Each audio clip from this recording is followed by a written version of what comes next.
YouTube, what's up? It's Princey215. God is good, y'all. I hope you're living your best fucking life.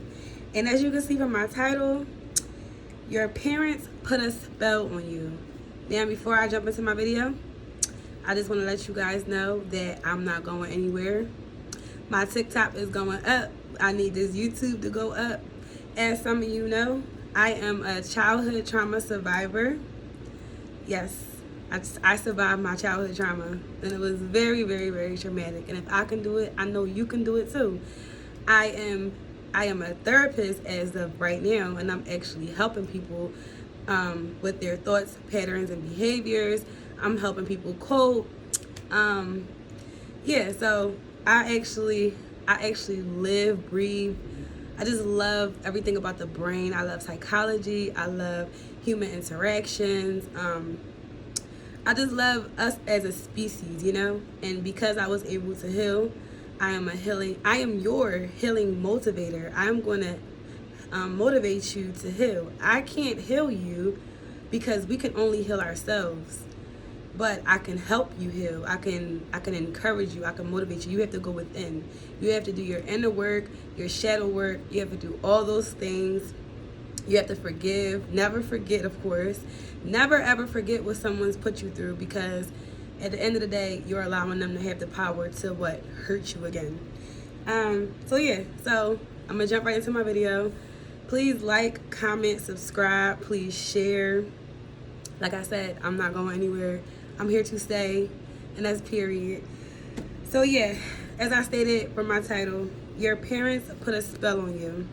Your parents put a spell on you. Look, I'm just so hyped right now. I'm just so happy because I haven't done a long video in a long time, so I get to really talk. Because TikTok, it'd be like 3 minutes, and I'd be like...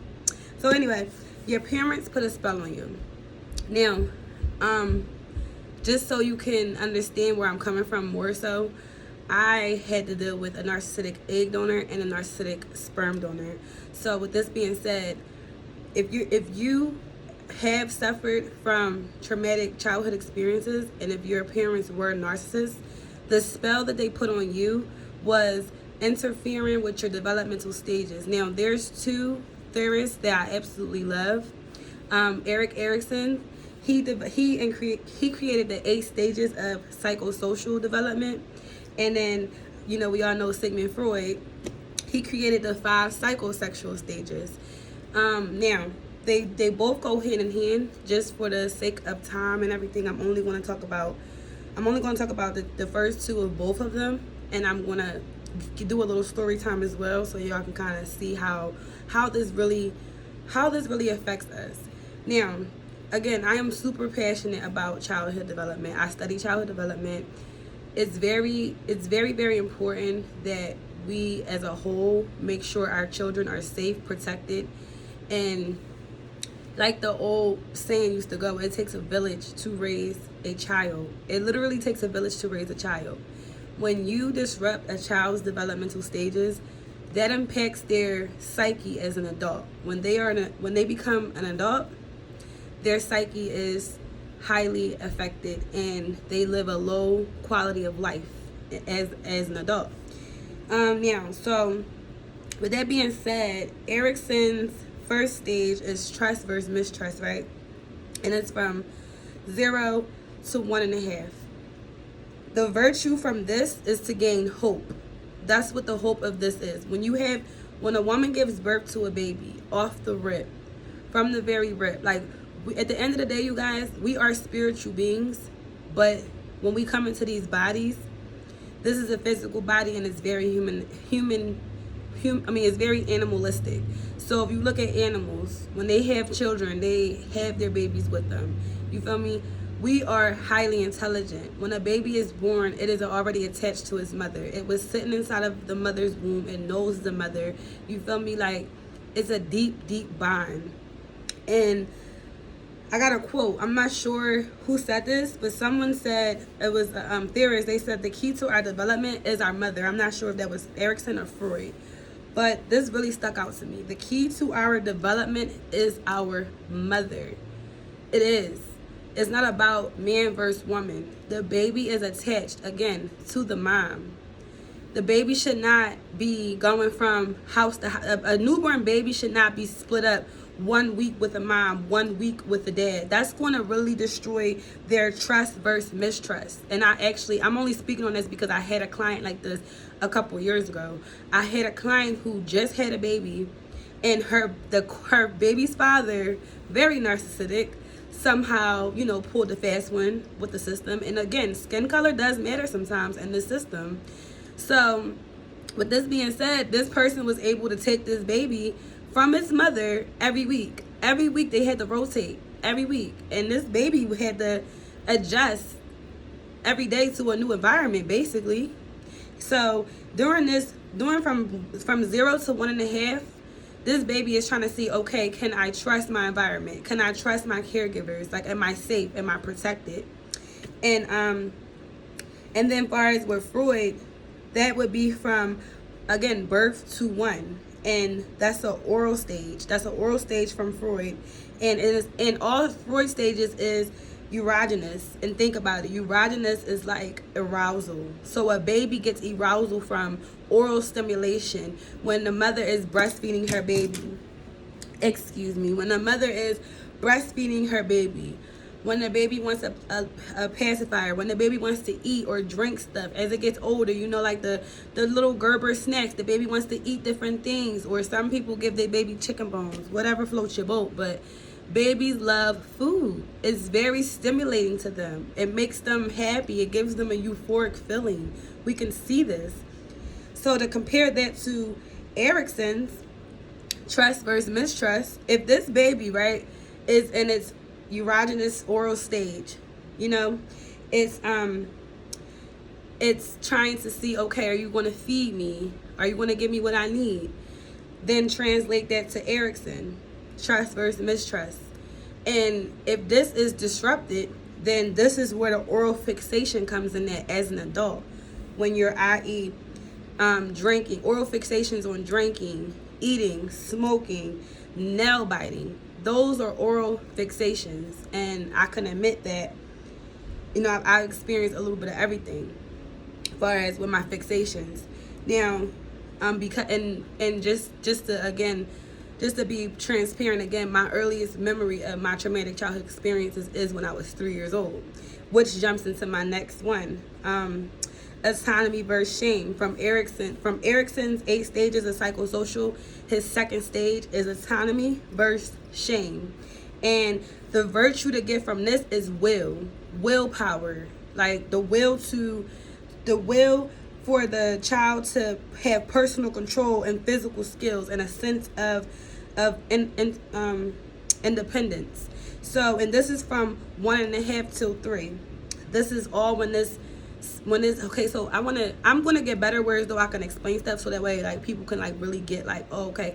I hope that you're understanding like my analogies, because I do try to use analogies and things like that. But so when a baby is like this age, right, from 1.5 to 3 years old, right, they are, okay, so like I said, my earliest memory was 3, right? My earliest memory is 3. I was sexually abused, and I was also physically abused.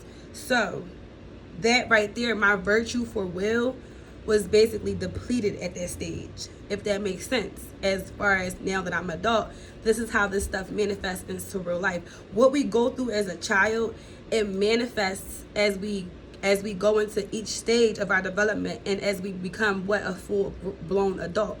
Because once you are an adult, you are now on your own. You don't rely on your caregivers to feed you, nurture you, protect you.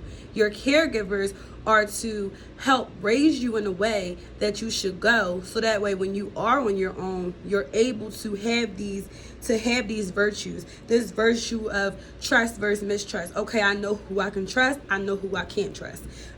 Willpower, like I know I have free will versus, oh, I don't have free will, because like I said, I was fortunate enough, thank God, thank the Most High God, I was fortunate enough to overcome and heal my childhood trauma. Not saying it's perfect, of course. I still, attract narcissistic people. But let's take someone who is not even aware of this. There's a lot of people who have been abused, and I know you guys have friends like this. People were abused, and they just let people walk all over them. They get treated badly. You feel me? A lot of narcissistic individuals. So I'm not gonna be able to finish everything. I'm gonna have to probably do a part 2. But I just want to say a lot of narcissistic individuals, they choose people who, like, I'm an empath. They will choose an empathetic person or someone who has experienced so much stuff and, you know, is a people pleaser. Like, they go for not to be rude, but they go for weaker minded people who are not. That's why you have to know yourself. When you do your inner work and you heal, you are grounded with who you are. Can't nobody move you. Can't nobody persuade you to do things that you don't feel comfortable with doing. And when you have self-worth, when you know your self-worth, when you know how you love yourself, how you feel about yourself, no one can give you less than what you deserve. But when you don't know your self-worth, when you were not able to experience all your developmental stages accurately and effectively with love and unconditional love and allowing you to be who you want to be. Because if you think about it, look at how these kids are. These kids, they go through so many different stages to figure out who they want to be. You have little girls. You literally can go to the market and you see a little girl walking around in a queen bee costume. You see a little boy walking around in a whole Spider-Man set. Just going to the market. And imagine if that parent had said to that kid, no, we're going out in public. It's not Halloween. It's not your birthday or whatever the case may be. It's just a regular day. Why are you trying to wear a costume right now? Why? So you see, what doesn't make sense to you as an adult, because you're not in that. Children are free. Adults are not free. Once you go throughout this matrix, we are in a matrix. It's matronites who are trying to control us. Once you go throughout the system and you get controlled and people get in your head, you no longer think freely like a child. Children are free and happy. So that's why they're supposed to go through each stage with unconditional love and nurture and a support system pushing them to become their fullest, greatest version of who they want to be. Because they already know who they want to be. It's us who tell them, no, you're not that. Or I'm going to abuse you. You don't have free will. You get abused. All these things matter. And the spell that our parents put on us, if this don't apply, please let it fly. If you had a good childhood, that's great. It would be a lot different for you. Things would be a little different. But this is only for severe traumatic experiences. If you had traumatic experiences throughout these stages, then it impacts your perception as an adult. It impacts how your interpersonal relationships with people. It impacts how you feel about yourself. If you had narcissistic parents who were gaslighting you, love bombing you, making you feel as though you're only useful to them when they say, and when they want to discard you, you will get discarded. My egg donor and my sperm donor, they both discarded me back. I was a yo-yo. 1 minute they want me, next minute they don't. 1 minute they want me, next minute they don't. You feel me? So, yeah, I'm going to just leave it here. I love you guys so much. Peace and blessings to you. If you want to have any one-on-one with me or any counseling with me, please feel free to drop a comment or just go to my TikTok. If you like, comment, subscribe, share. I told you I'm not giving up with YouTube. TikTok is booming. TikTok is booming, but I can post more on here. So, yeah, I hope you like my little spiel for today. Have a great day, okay? Peace and blessings to you.